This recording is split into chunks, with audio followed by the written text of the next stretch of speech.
अमरावतीमधील बडनेरा येथे लग्नाच्या स्टेजवरच नवरदेवावर जीवघेणा हल्ला करण्यात आल्याचा धक्कादायक प्रकार समोर आला आहे।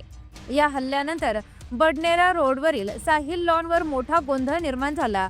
दोन तरुणांनी नवरदेव सुजलराम समुद्रेवर चाकूने जीवघेणा हल्ला केला। या हल्ल्याचा थरारक व्हिडिओ ड्रोन कॅमेऱ्यात कैद झाला आहे। आयुष्यातील सर्वात आनंदाचा दिवस अत्यंत वाईट आठवणीत रूपांतरित झाला। या हल्ल्यात सुजलराम समुद्रे गंभीर जखमी झाला असून त्याला रुग्णालयात उपचारासाठी दाखल करण्यात आले आहे। डोळ्यासमोर ही घटना घडताना पाहून नवरीला मोठा धक्का बसला आणि ती स्टेजवरच बेशुद्ध पडली। ड्रोन कॅमेऱ्यात कैद झालेल्या या व्हिडिओत आरोपी स्पष्टपणे पाहायला मिळत आहेत। स्टेजवर नवरदेवावर चाकूने हल्ला केल्यानंतर दोन तरुण दुचाकीवरून पळून जाण्याचा प्रयत्न करतात।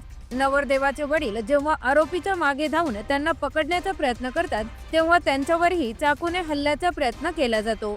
त्यानंतर आरोपी दुचाकीवर बसून घटनास्थळावरून फरार होतात।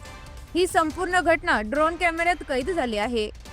या धक्कादायक घटनेनंतर लग्न सोहळ्यात एकच खळबळ आणि गोंधळाचं वातावरण निर्माण झालं। दरम्यान या प्रकरणी बडनेर पोलिसांनी घटनास्थळी धाव घेत तपास सुरू केला आहे। चाकू हल्ल्यात नवरदेव सुजलराम समुद्रे गंभीर जखमी झाला असून त्याला तातडीने उपचारासाठी रिम्स रुग्णालयात दाखल करण्यात आले आहे।